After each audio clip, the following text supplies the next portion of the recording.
of this monster storm, and the Weather Channel is going to be with you as we head on through the weekend. We're going to stay on the air 24/7 until the threat is over. Coming up next, Stephanie Abrams in the field, Kelly Cass, Dr. Greg Postel in studio with the 5 a.m. advisory. We're in the middle of an emergency. This storm is changing.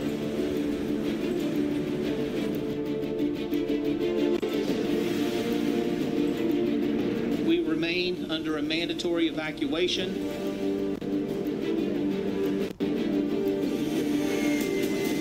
The state of emergency is still in effect and will remain so until the threat has passed. If you're not worried, I think there's a problem. You know, everybody should be worried. Even though the storm has yet to pass, there will be a long road ahead after sundown. Try to protect your home. That's what the insurance is for. Don't be a hero. If you've got insurance, you're fine.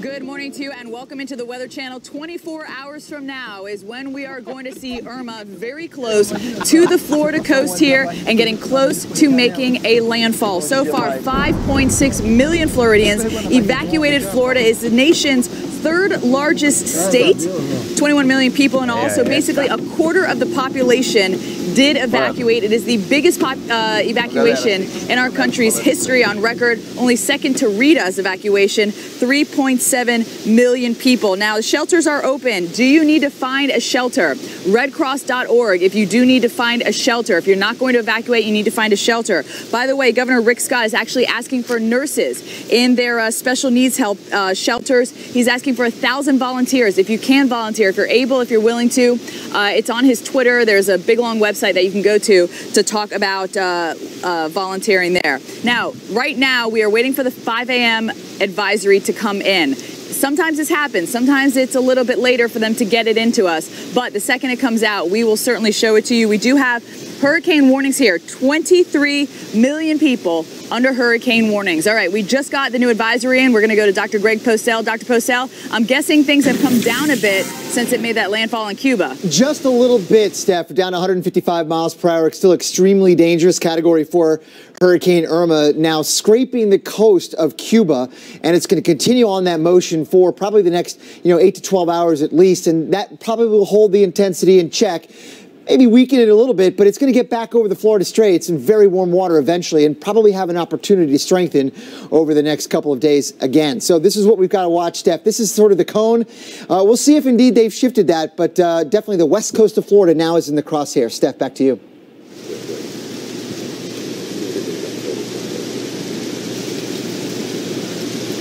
Okay, Dr. Postel, let's talk about a few facts here. Miami-Dade, we are actually in Delray, but if we talk about, it's the whole East Coast, West Coast, we are under a hurricane warning for the first time in 12 years.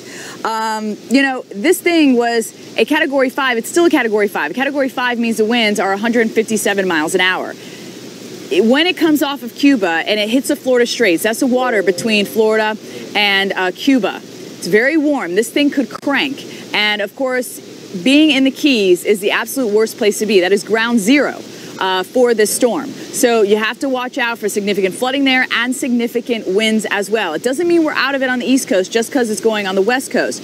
But the West Coast looks like it is going to be feeling the brunt of this hurricane as it goes up the coast here as a major hurricane. With more on that, we're going to go to Dr. Postel. Yeah, Steph, thank you very much. Irma continues to pummel Cuba right now with those very high-end hurricane force winds, undoubtedly doing damage along the way. And this is the 5 a.m. advisory. If you're just tuning in, we got the newest information now from the Hurricane Center. Winds estimated somewhere about 155 miles per hour or so. The hurricane hunters are in there right now, and I can tell you where they are and what they're finding. I'll do that in just a second.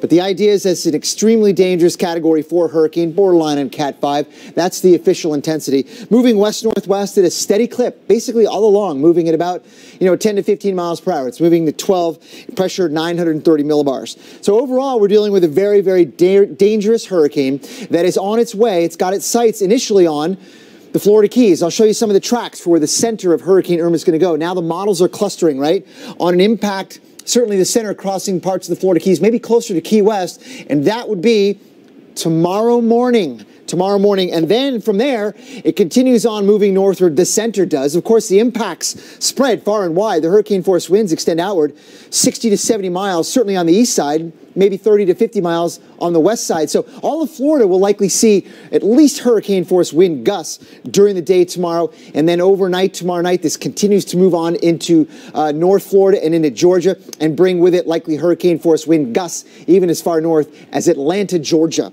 Storm surge, probably the biggest killer in all of these kinds of tropical systems, is going to be very, very significant. We've got storm surge watches where there's a potential for life-threatening inundation within the next 48 hours. Those are the areas shaded in pink that extend all the way up now to Cedar Key on the west side of Florida. Storm surge warnings everywhere else. We are expected to see those dangerous inundation levels, life-threatening inundation levels in the next 36 hours, and we know that is coming. There is no safe place in the Florida Keys with a trajectory like this one. Be very mindful of that. There it is on the satellite pictures, bigger view. It's got a large canopy that extends outward. Parts of the southern part of Florida are already seeing some of those high clouds and rain showers. But there's the center right there. This thing is like paralleling right now the coast of Cuba. Now, it has probably weakened a little bit with the interaction with land, but there is going to be every opportunity for it to re-strengthen. On key right now, gusting to 44. But the sustained tropical storm force winds remain some distance offshore, at least 50 miles or so. Irma, approximately, this is what it looks like. We've got the tropical storm force winds here offshore still, probably a little bit farther offshore than this. Hurricane force winds right in here, and then the winds probably over 100 miles per hour, pretty close in tight to the center.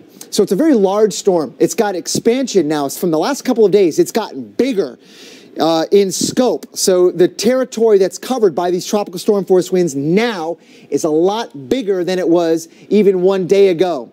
So forecasting out here, the timing of those tropical storm force winds and hurricane force winds, there you go. By tomorrow morning, those hurricane force winds will be moving through the Florida Keys. In Miami, Florida, maybe getting some hurricane force wind gusts very early tomorrow morning. Timing it out, got to do this, guys. You got to watch this. There is the landfall or near landfall according to the ECMWF model, which has been outperforming by far all the models. This is the one to go with for now. So tomorrow morning, landfall in and around the Keys, hurricane force wind gusts into southeast Florida and maybe moving northward from there all up and down the East Coast. We'll see hurricane force wind gusts during the day on Sunday and into Monday morning. But look at this now. It's very possible that the center of Irma moves up or very close to, Steph, the west coast of Florida, bringing hurricane force winds over 100 miles per hour into Tampa. And then behind it, Steph, with the west wind coming in off the Gulf of Mexico, very dangerous storm surge on the west side. And then, Steph, it continues on inland, bringing, as I said, those hurricane force wind gusts well inland. Steph, back to you. Okay, so here's what we know right now. The death toll in the Caribbean has risen to 23.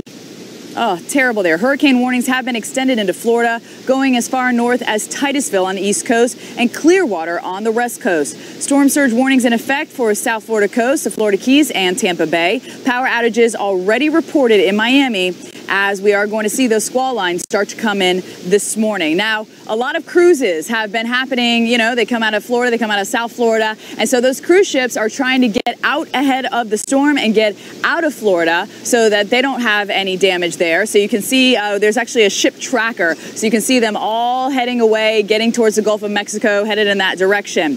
Now, not only are the ships evacuating, but people are evacuating. Collier County, mandatory for west and south of US 41, including islands, strongly advised for mobile homes. Lee, mandatory for barrier islands, Zone A, and parts of Imperial River Basin between East Terry and Bonita Beach Road and I-75. Pinellas and Manatee, mandatory A and mobile homes. You hear this a lot. Mobile homes, mobile homes. That's where you're going to have the evacuations. Charlotte and Sarasota, mandatory for mobile homes, Zone A, and barrier islands. So if you don't know where to evacuate, floridadisaster.org is where you can go to get this information. But here it is for you, just real quick, you can get an idea. Zone A is going to be closest to the water. That's like the #1 where you need to evacuate. And you can see that here, anywhere from Everglades City up towards Fort Myers as well, and stretching up towards the Sarasota area. Zone A in Pinellas County there. St. Pete is in the middle. It's kind of around, again, right where the water is. Pinellas County moving northbound upwards towards Clearwater Beach. You know, right by the water. And if you're in a mobile home, again, here's that website, floridadisaster.org. It's /public mapping. And you just type in your home address and it tells you if you need to evacuate, if you're in a zone. It's actually really user-friendly. Again, the hurricane warnings go up through central Florida. A watch goes through northern Florida. And again, where it's a warning, that means it's imminent. I mean, we are talking here within the next 24 hours. Tomorrow morning, things looking a whole lot different in Florida. And then as we head into Monday morning, it will be in North Florida. So what type of winds can we expect with this system? I mean, right now, we've been border Cat 4, Cat 5. When this thing gets off of Cuba and hits the Florida Straits, it could intensify. And we're going to watch that very closely here. But look at those winds in the Keys. We're talking about winds over 100 miles an hour. And we are going to see, even towards Miami, even though this is going to the West Coast, it doesn't mean that the East Coast is completely out of it. Because, you know, winds 50, 60 miles an hour, that could certainly do some trees. So, you know, don't let your guard down too much just because we're not going to see the eye wall going right over us. Potential power outages, we could see it significant here, over 2.5 million. And Dr. Postel, I was watching a presser from Florida Power and Light yesterday, and they said they're actually, you know, going to be turning off power in some locations ahead of the storm to try to have some damage control. That's a very smart idea. We know we're going to have widespread power outages with wind going way inland. But you know what? The biggest risk to life and property along the coast with landfalling hurricanes is the storm surge. And let's talk about that, because parts of the west coast of Florida, very, very vulnerable to storm surge in general, and with Irma, very, very much so in particular. Look at these maps. These are potential storm surge flooding maps, giving you an idea of kind of the worst case scenario of how much water rise you can expect above normally dry ground. These maps are produced by the Hurricane Center, nhc.noaa.gov. I encourage you to go there and look at their inundation maps, because you can go block by block and find out how much water is going to be in your neighborhood. This is insane, some of the numbers that are coming out here. We're talking about 9 feet of storm surge in the red, 6 to 9 in the orange, covering many areas in downtown Fort Myers. A lot of these communities, let's zoom in on some of these areas. You can almost pick out a street and find out how much water could be in that area above normally dry ground. And some of these areas, again, many of these streets, you can find a street and get your idea of how much inundation to be expected. Look at this. Zoom in on some of these areas. Now, it's not just going to be Fort Myers. It's going to be much of the southwest coast of Florida. We can back out and show you as we move up toward the Tampa Bay area that life-threatening inundation is possible in this area as well. You can zoom in on some of these areas in and around Tampa. The blue suggests 1 to 3 feet of inundation. Now remember, that can carry a car away, just 2 feet of water.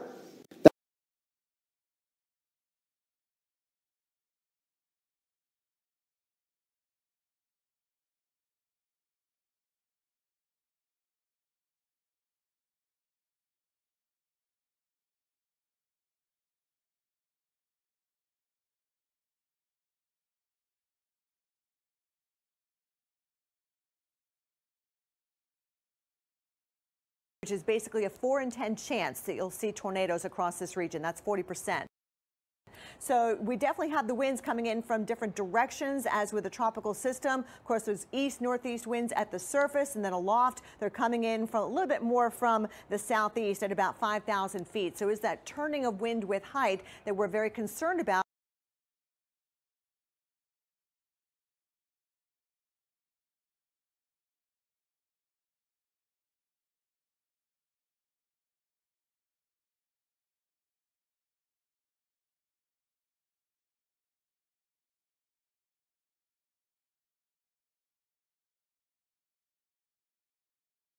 To see a quick spin up of a tornado, and with landfalling tropical systems, typically they're not huge wedge tornadoes that we typically see in Tornado Alley, but they're weaker and they're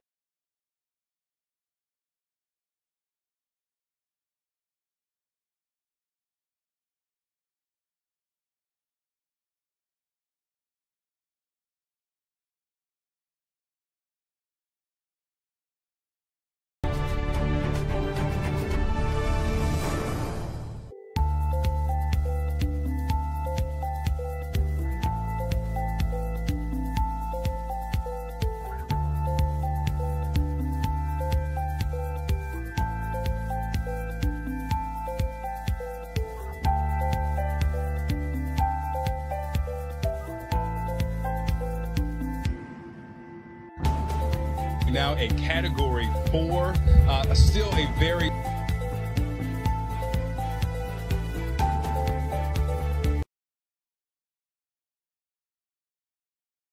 that this is going to be a monster for South Florida, in fact, the entire state. I'm going to toss it back to you in Atlanta. All right. Hey, Victor, stay safe. Thank you so much. We're going to go back out to Victor in just a minute. But want to make clear what Florida's governor is saying. He says if you live in this state, you will be hit by this storm. Millions of people, thankfully, have taken that warning to heart, and they are getting out.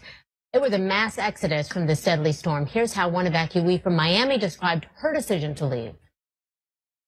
It's difficult for me to leave my home. I don't want to displace myself, but this is going to be a big storm, and it's going to come in right in at Miami. So we would watch, we would wait, we would watch, we would hope that it would sort of veer to the right or go out to sea, and at one point it just became apparent that this was our window of opportunity to move north, to go north. So we drove north, and I arrived in Jacksonville today.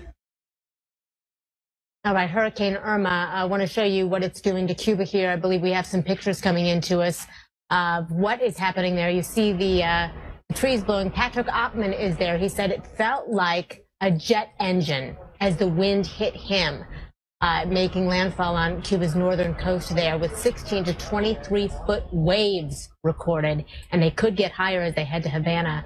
We're going to talk to a storm chaser who is in Key Largo ahead of this storm, see what he has to say next. Take a look.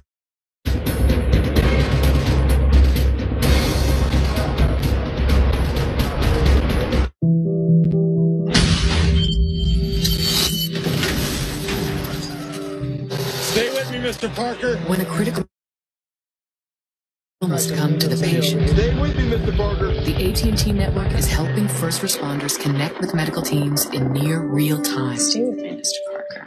Saving time when it matters most. Stay with me, Mrs. Parker.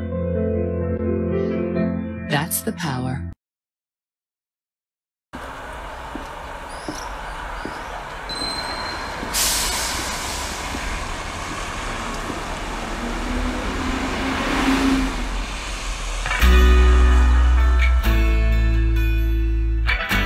Quando você junta 4 músicos com o mesmo sonho dentro de uma motorhome para tocar no Sky Rock Station do Rock in Rio, o resultado é mais ou menos esse.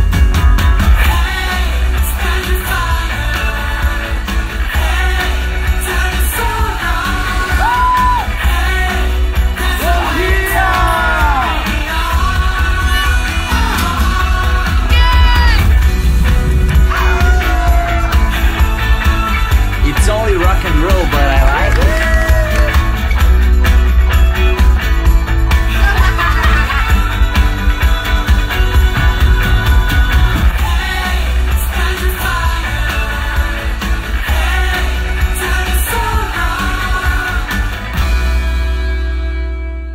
Motorista, motorista, olha o poste, não é de borracha, não é de borracha, vai bater. Não vai! Make MyPillow become one of the fastest growing companies in America. Over the last 12 years, you've helped MyPillow create thousands of jobs right here in the USA. Every MyPillow is made with passion here in my home state of Minnesota to ensure you get the best sleep of your life. One of the things that I really like about MyPillow is the support. It gives my neck a little hug. I've never slept better in my life. What's better than a great night's sleep?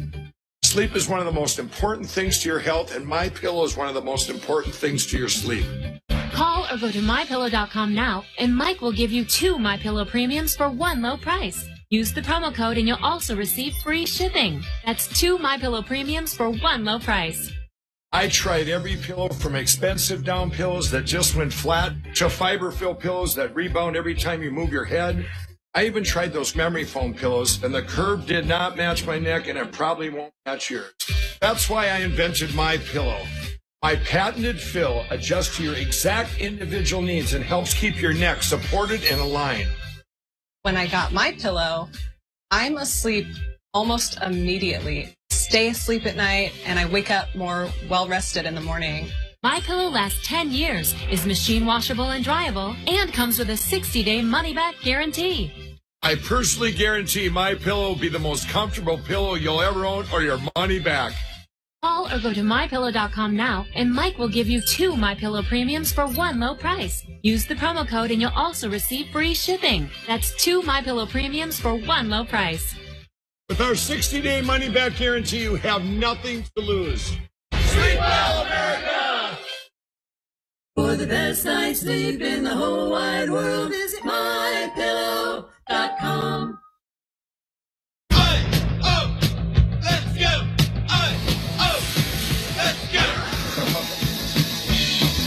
Looking good.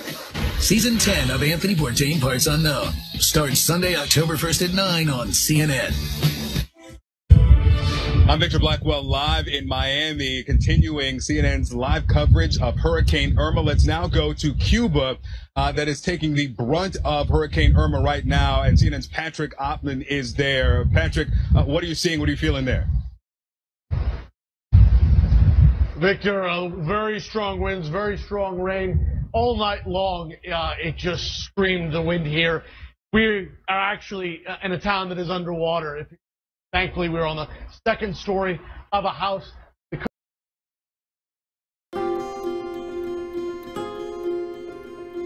Para cada pessoa que vai dormir pensando em comprar uma casa, tem outra perdendo sono sem conseguir vender.